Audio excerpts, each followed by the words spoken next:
People worship his name, but I see nothing but an old man hiding behind stories. The words cut through the sports hall with such force that even the steady rhythm of fists hitting heavy bags broke off mid-beat. For a moment, no one moved. Then every head in the Dallas karate gym turned toward the corner of the room where Chuck Norris sat. The hall had been buzzing minutes earlier. Young fighters in crisp white GIs were warming up, belts tied tight, kiais echoing against the walls. Families filled the bleachers, holding paper programs, balancing paper cups of soda, clapping for their kids. Coaches shouted instructions, their voices half lost under the squeak of bare feet on the mats.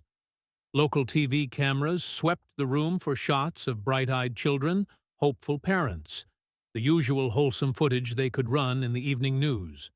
It was supposed to be an ordinary tournament, a Saturday event with trophies lined up on a folding table, ribbons draped over the backs of chairs, the smell of disinfectant from the locker room still lingering faintly. Nothing about it suggested history.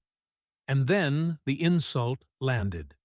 The voice belonged to a competitor barely in his mid-20s, lean and quick, his black belt tied like a crown. He stood with arms folded, chin high, flanked by a group of friends in matching jackets who clapped him on the back and barked encouragement. His eyes burned with the kind of confidence only youth carries, the conviction that today, right now, he could prove something against a legend. Laughter spilled from his corner. It wasn't kind laughter. It was sharp, loud, the kind meant to wound. A ripple spread through the room as people registered the target of the barb. The kids in the first row, who had been whispering excitedly about Chuck's presence all afternoon, turned to look at him with faces that suddenly seemed smaller, more fragile. Their hero was sitting there in ordinary clothes, boots planted, hands resting on his knees. To them, the insult hung in the air like a dare against their childhood faith. Chuck didn't answer. He lifted his eyes slowly, meeting no one in particular, but the act of looking up was enough to drain sound from the room. The laughter thinned. A hush crept over the bleachers. Coaches stopped mid-sentence. Even the television crews swiveled their cameras instinctively, the red lights on their rigs glowing steady as they locked focus on him. The young fighter grinned wider, mistaking silence for victory. "See?" he shouted, louder this time, as if trying to ride the tension like a wave. "Legends don't live in corners. They fade there." His friends laughed too loudly, nudging each other, their bravado a little too rehearsed. But the rest of the hall didn't follow. A boy no older than 10, standing beside the mats with his helmet under his arm, stared at Chuck with wide eyes. His lips parted, but no sound came out. He looked almost betrayed, as though the man from posters and movies might actually be what the challenger said.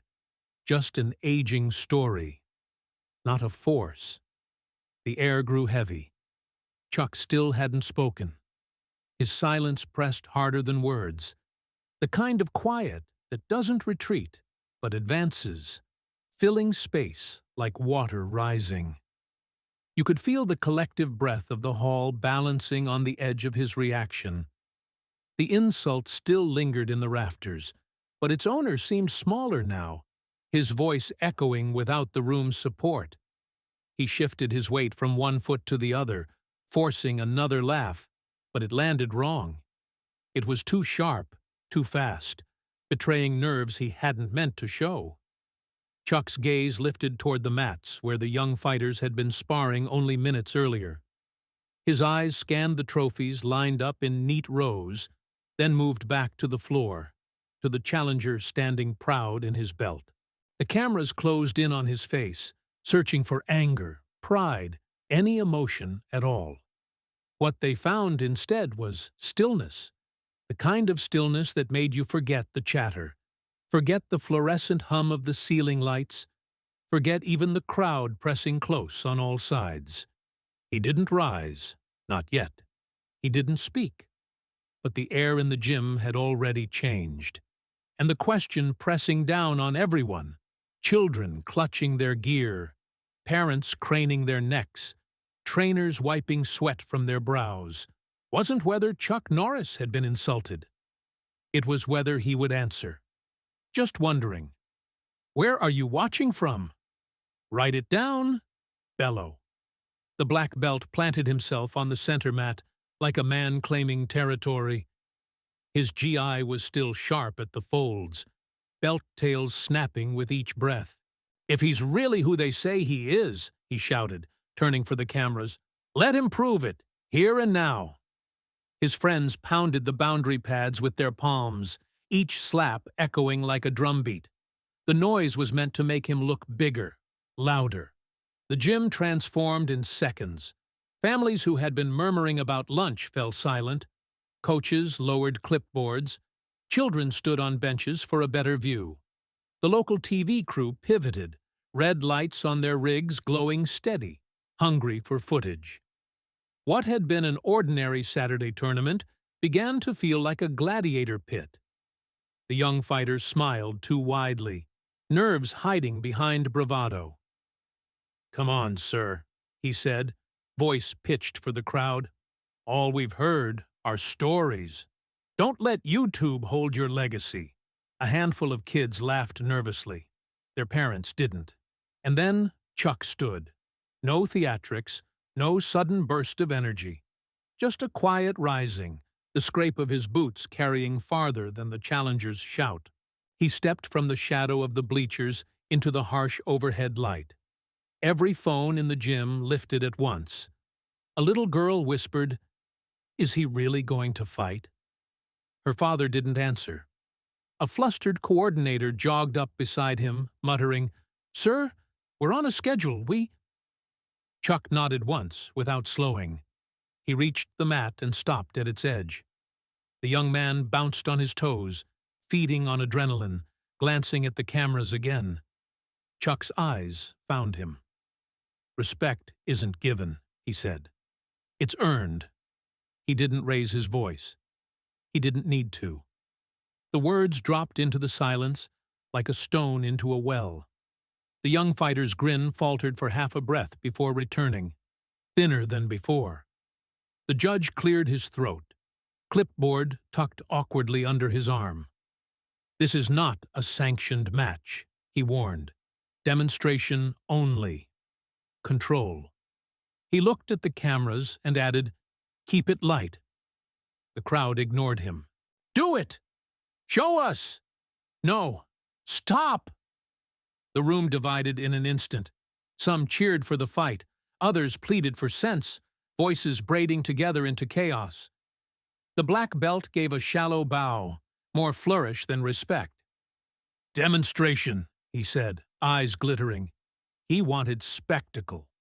Chuck's expression didn't change. "Demonstration," he agreed. Phones tilted higher. The cameraman mouthed, "Keep rolling." Even the children sensed this was bigger than a tournament. The young fighter started with sharp feints, back fist, reverse punch, snapping kick inches from the line. The crowd clapped at his speed.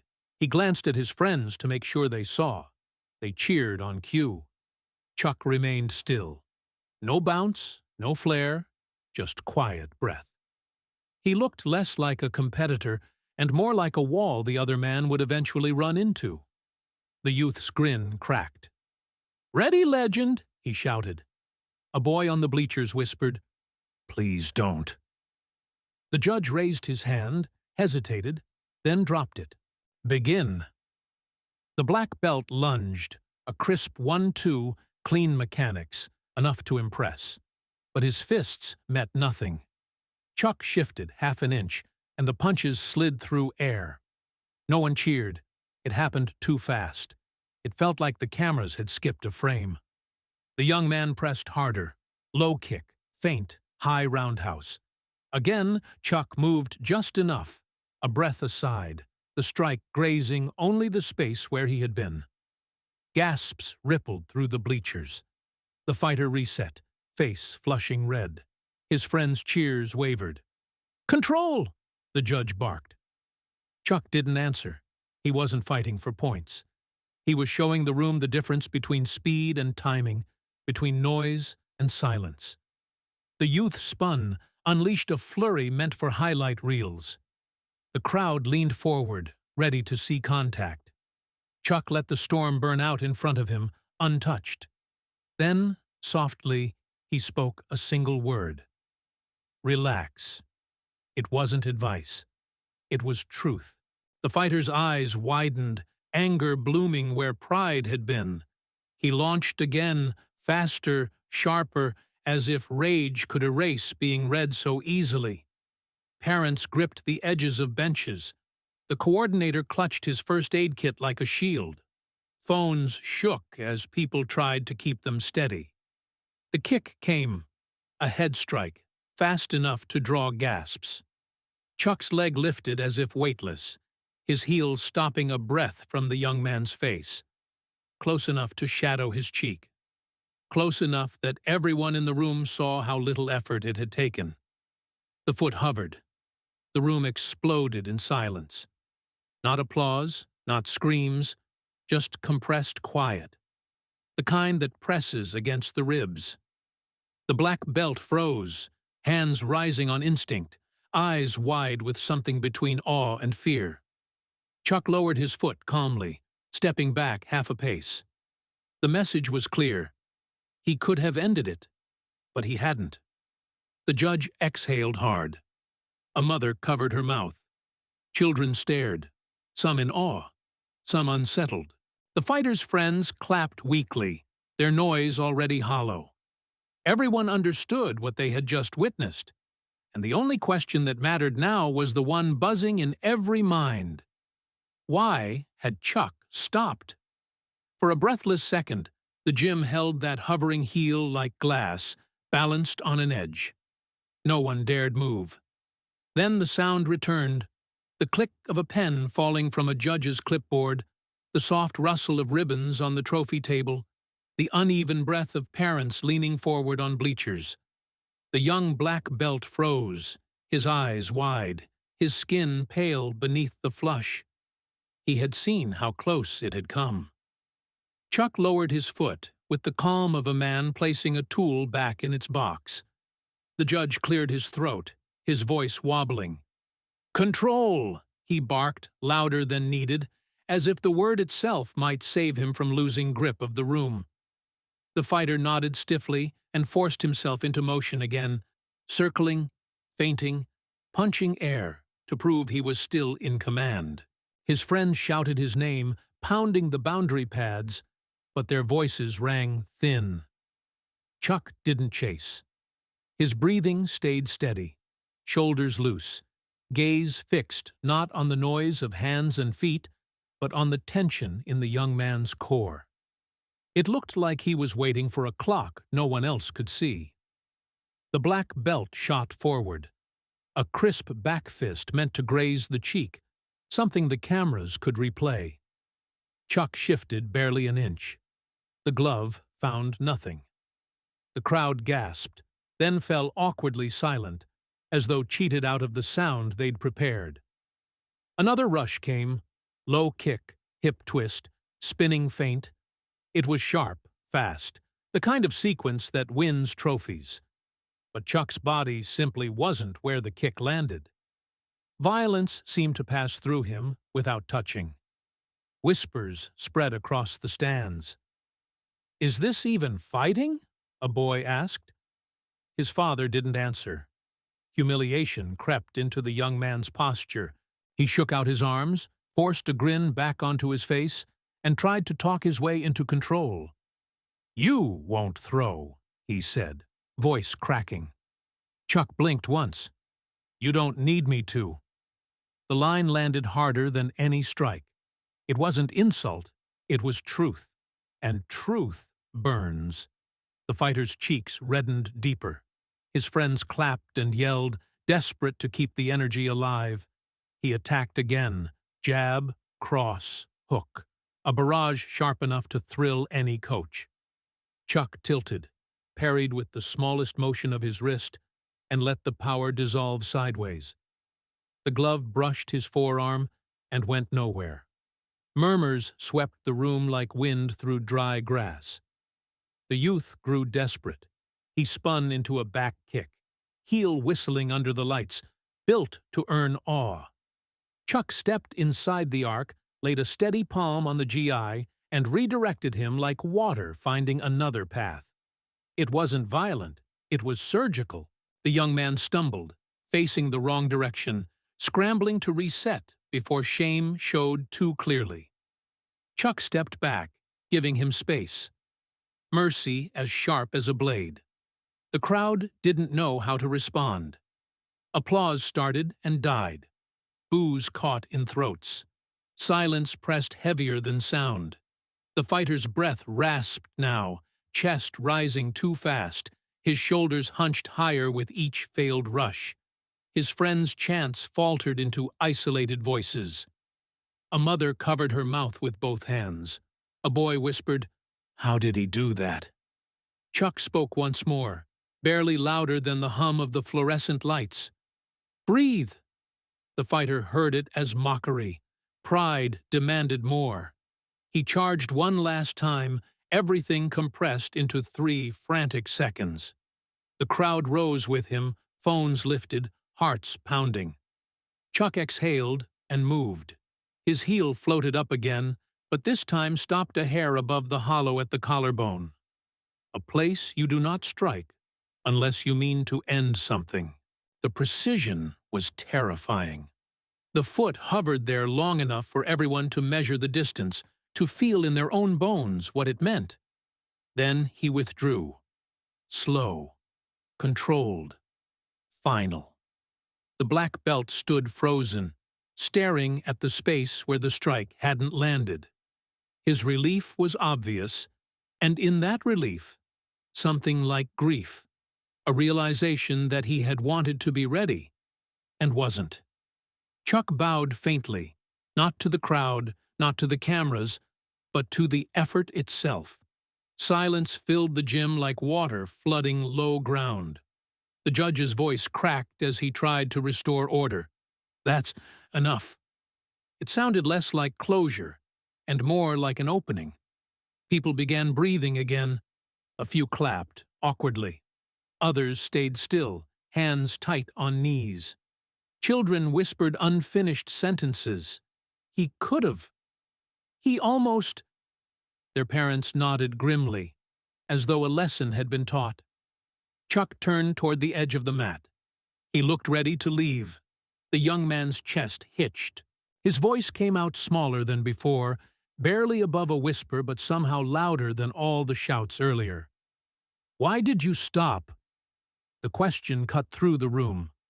Phones tilted higher. Reporters leaned forward. Chuck paused with one foot on the seam. He looked back, steady and calm, and the silence thickened until even the buzzing lights seemed to fade. Everyone knew the next words would decide whether this stayed a stunt for cameras or became a story kids would carry for the rest of their lives. The eruption didn't come all at once. It started as a ripple, a handful of children clapping because they didn't know what else to do, then spread like fire along dry grass. The bleachers shook with stamping feet. Parents shouted, "That's a master!" as if naming it would steady the miracle they had just witnessed. Even the judges, supposed guardians of order, allowed themselves a stunned half-smile before tucking it quickly behind professionalism. But not everyone was cheering. The teenagers who had pounded the boundary pads for their champion were silent a beat too long, eyes darting, cheeks pale under the gym lights. Pride snapped them back. They began screaming even louder, voices sharp, desperate. "Fight! Don't stop!" Their chant was more defense than encouragement now, noise trying to hold a crumbling wall in place. On the mat, the young black belt was caught between the two currents of sound. His grin returned too quickly, a performance for the cameras, but his shoulders betrayed him. Slight hitches, a tremor under the GI, Sweat traced the line of his jaw and clung there, gleaming, refusing to fall. He looked at Chuck with eyes that tried to burn but flickered instead. Chuck didn't change. His breathing didn't change. His face didn't shift. To the crowd, his calm was turning into something else entirely. Superiority without effort. He wasn't taunting, but his very stillness felt like an insult, as if saying, "I don't need to do anything to be above this." The referee moved a step forward, blazer sleeves twitching, mouth ready to close it down. But the roar swallowed him. "Demonstration only!" he shouted, voice cracking. Nobody listened. The crowd was split down the middle, half demanding more, half begging for restraint. "Don't play with me!" the young man barked, sudden and raw. The sentence cut through the gym, silencing even the rowdiest teens for a heartbeat. His voice cracked halfway, betraying nerves he couldn't hide. "Fight me!" The sound of his demand created a vacuum. A soda can toppled somewhere in the bleachers, metal rolling against concrete. Someone coughed. Then the hall split open, cheers exploding from one side, jeers answering from the other. It wasn't just noise. It was civil war in miniature, appetite clashing with conscience. Chuck stepped forward. One small step, nothing more. But the room tilted toward him. You could feel the air tighten, lungs caught mid-breath. The cameraman zoomed in until the frame was only torsos, gloves, and the space between them. The red tally light glowed steady. Everyone knew whatever happened next would be broadcast beyond this gym. The young man's grin faltered again. He forced a laugh that landed flat, lifted his guard high, elbows tight. His eyes kept flicking sideways toward the jumbotron, where his own face was projected larger than life, every flicker of doubt magnified. He tried to bounce, but the rhythm was wrong, too quick, too shallow. From the stands, "Fight him!" from the left. "Show respect!" from the right. A child shouted, "Sensei says control!" But the words drowned in the storm. A grandmother pressed both hands to her rosary beads. A teenager cupped his hands and bellowed until his throat cracked.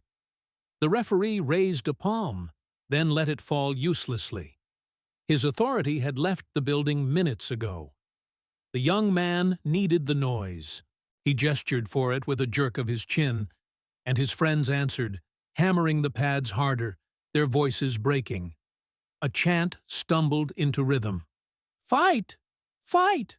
Fight!" It wasn't music. It was panic, dressed as bravado.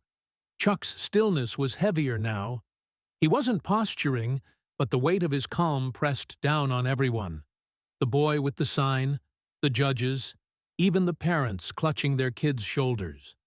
It was the kind of calm that said, "This is not your arena. This is mine." "You're scared," someone heckled from the back rows, though no one could tell whether it was aimed at the young man or at Chuck himself.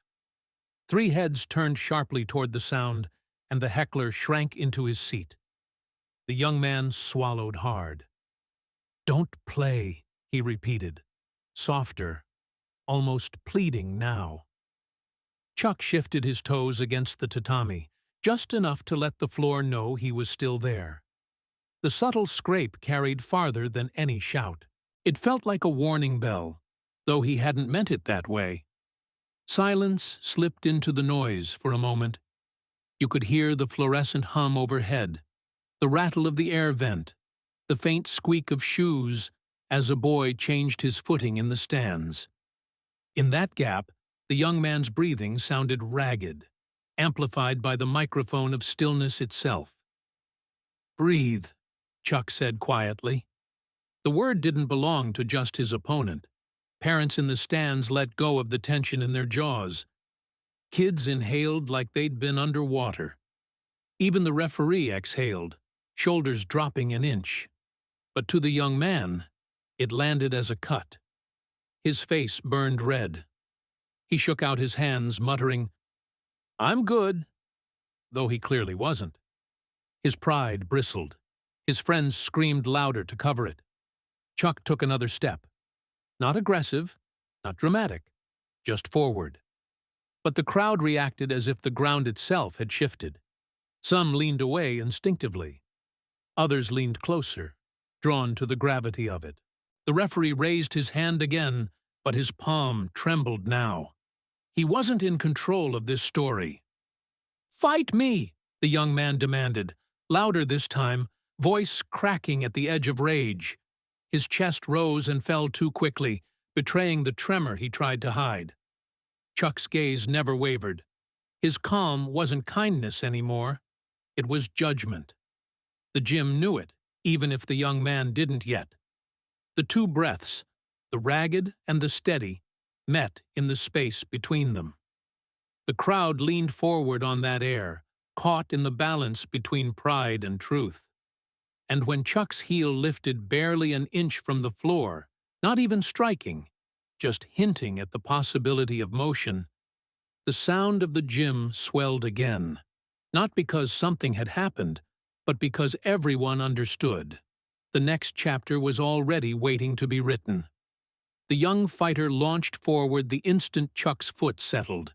His strikes came in waves, punches sharp, kicks snapping, the pace reckless. The crowd gasped at his speed, but the admiration quickly soured. Each blow carried too much heat, too little control. Chuck didn't match him. He didn't need to. He moved with economy, a shoulder angling just enough, a forearm gliding to divert a punch, a step that let a kick slice through empty space. To trained eyes, it wasn't combat, but correction. Every miss revealing a lesson. The louder the young man fought, the clearer the gap became. His fists weren't aimed at Chuck. They were aimed at doubt, at shame, at the silence that mocked him with every failure. He was no longer fighting an opponent, but himself. The referee barked, "Control!" but it sounded like background noise. Nobody looked away from the mat.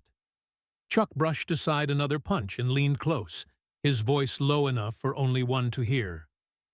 "You're not fighting me," he whispered. "You're fighting yourself." The boy froze. His eyes widened, caught between anger and recognition, his breath ragged. The gym fell quiet as though everyone had heard. Parents leaned forward, teenagers hushed, children stared, waiting. The young man shook his head violently, forcing movement back into his limbs. His fists rose higher, trembling. He struck again, harder, faster, but the rhythm was broken. His technique frayed. Pride was burning through muscle memory. Chuck remained calm. His parries were soft, precise, effortless. He let the storm burn itself out. Each failed strike chipped away at the boy's composure until the crowd could see plainly that the fight was no longer about dominance. It was about survival, of pride, of image. The boy's face twisted, his grin long gone. Sweat poured down his cheeks, his breath rasped. Desperation warped into fury. He spun, kicked, swung with abandon, and still Chuck wasn't there. The crowd, once divided, began to sense it. This wasn't about proving who was stronger. It was about truth. Then Chuck caught his wrist. It wasn't violent. His hand closed with quiet firmness, freezing the boy mid-punch. The gym seemed to pause. Cameras zoomed in, every eye locked on the two figures in the center of the mat. Chuck's face remained steady. "You're carrying too much," he said softly. "Let it go." The boy trembled. For a second it looked as though he might collapse, not from the grip, but from the weight of the words. His knees quivered, his mouth opened, no sound came. Around them the silence was heavy, broken only by the faint buzz of lights. Then Chuck released him. The boy stumbled back, eyes wide, shame already flooding to cover the crack of vulnerability. His fists rose again almost instantly, trembling but defiant. Rage was safer than honesty. He screamed, raw, guttural, and hurled himself forward. The attack was reckless.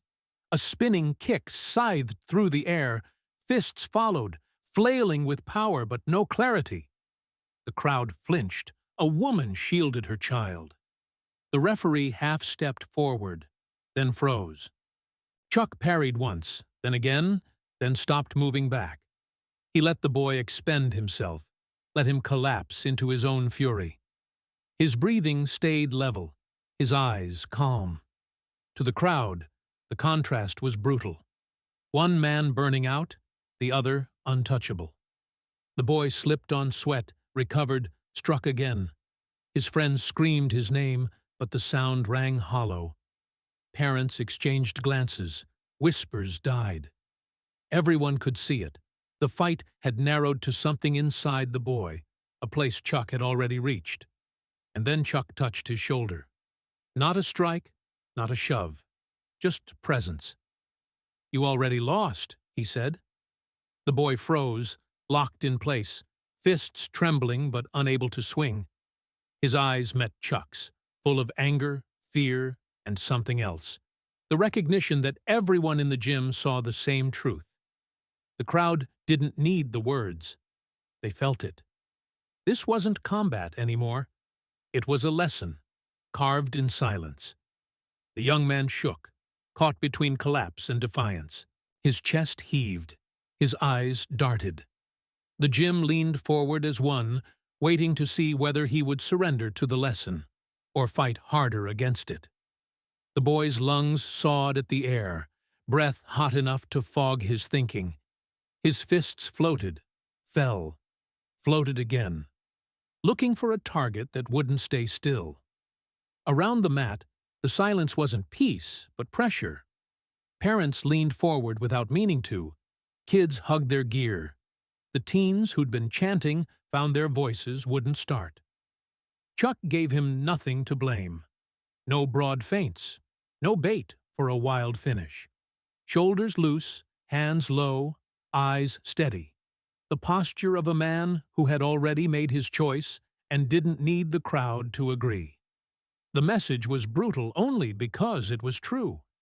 This ends when you decide who you are. The boy chose fury. He sprinted, heel whipping up into a spinning hook kick, a bright circle under the fluorescence. Gasps popped from the bleachers. The ref's hand flinched toward the space between them and stopped. Chuck moved like a map he knew by heart. Hip turn, short slide. And the kick spent itself in air. The boy landed heavy but didn't slow, hurling his hands forward, cross, hook, anything fast enough to feel like erasing the last minute. Chuck's answers were quiet. A parry that buried the hook in empty space. A soft palm that let the cross pass into the harmless past. He didn't punish. He let the attack declare itself and be finished. Time stretched. Sound returned in fragments. The squeak of a soul, a child's thin "oh," the faint ring of a trophy ribbon trembling on its hook. The cameraman's red light burned like a tiny sun. The boy roared and came again. Front kick stamped to split a sternum, back fist meant for replay. Chuck angled off. The kick met absence. The back fist skimmed where his jaw had almost been. The boy stumbled, caught himself, and shoved past his limits the way pride does when watched by a room. Chuck stopped giving ground. Half a shoe length forward, that was all, and the gym's orbit shifted. He met the next punch early, wrist to wrist. The boy's arm jolted, as if it had run into a post disguised as a man. Chuck didn't follow with damage. He simply showed the ending, then stepped away from it. "Enough!" the ref called. The word thinned out and vanished. The boy set his feet, every muscle wired tight, and chose one final line, the kind you carry like a dare. He drove a straight punch through his frame, hips and shoulders aligned, all those years of drills condensed into one hard demand. Make contact. Chuck's breathing didn't change. He turned a degree, let the glove skim his sleeve, and set his rear foot. From that alignment came the answer. Short, exact, almost invisible. The heel of his hand touched the boy's chest a finger-width left of center. Not a shove, not pain. A clean pulse that asked the body to sit down with dignity. The body obeyed. The boy's knee found the mat as if it belonged there. He didn't crumple. He arrived. One leg folded, the other planted, head bowed by necessity, not ritual.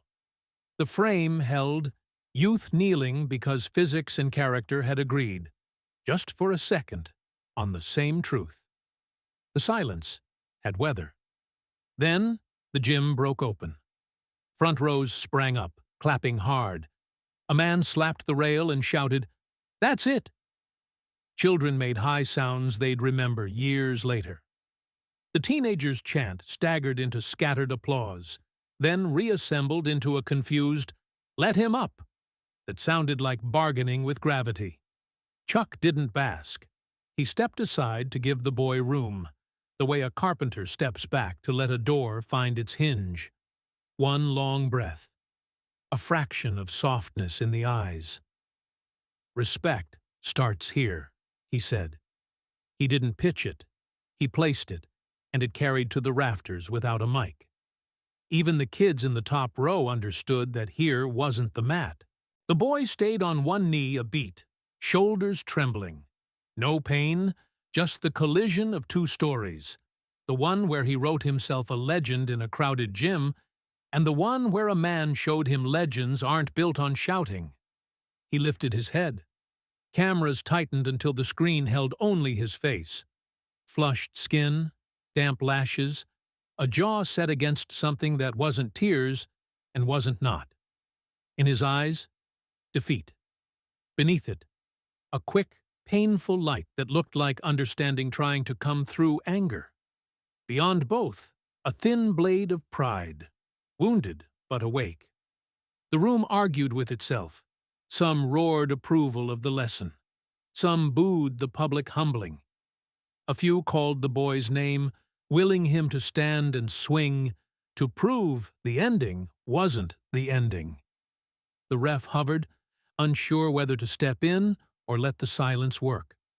A judge wiped his glasses with a shaking hand. The coordinator hugged the first aid kit to his chest and forgot to exhale. Chuck waited, not expectant, not impatient, present, as if the floor had asked him to hold steady while it finished its work. The boy planted his hand and rose an inch. His eyes never left Chuck's. He didn't spring up. He lifted, slow as a tide returning to shore. His right fist tightened despite himself. The crowd felt the charge build like weather over metal rails. A parent near the aisle whispered, "Take the lesson," and the whisper went nowhere. Another voice, young, eager, unkind, threw, "Get him back," and that one traveled. Two futures stood on the line. The boy balanced there long enough for everybody to see the choice before the body made it. Heat flushed his face, then drained. His jaw worked. He drew a breath that shook, and the room breathed with him. He bent his knee a fraction, coil or bow, no one could tell, and the image locked in place, the day itself holding its breath on whether he would reach for the hand of the lesson or the fist of his rage.